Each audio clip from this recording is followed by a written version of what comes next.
Good afternoon. Today I will be sharing my cross-cultural competencies multimedia presentation.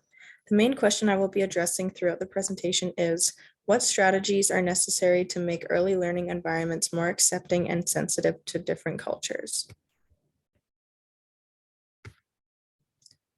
During this presentation, I will be addressing how early learning environments can be inclusive of various cultures. I will identify main issues, provide strategies and resources, as well as an overall summary. To begin, I'll introduce myself.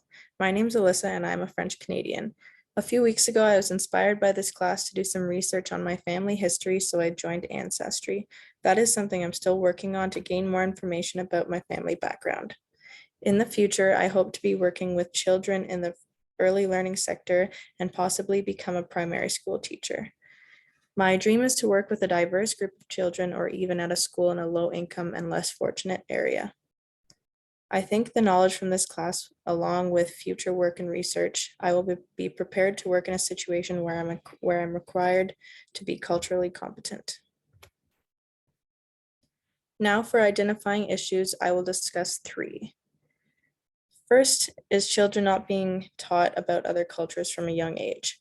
Children at young ages may have no clue other cultures even exist. Therefore, they need to be discussed at a reasonable age. The second issue is educators not incorporating cross-cultural literature into their curriculum. Literature can be an easier and more effective way to teach children about other cultures, and it's also more child-friendly.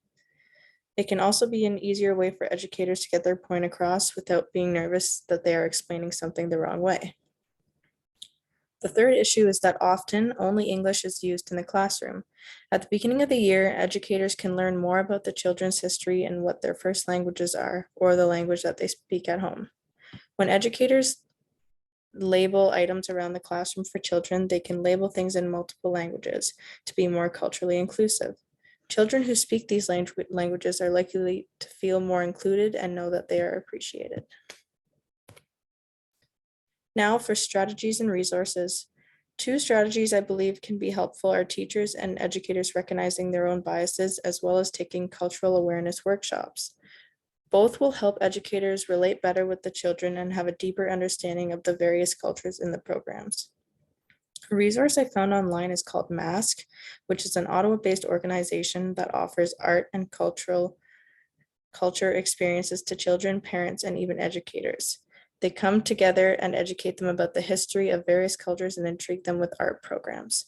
I think this is a great organization that people of all ages can attend and get the same enjoyment and knowledge from.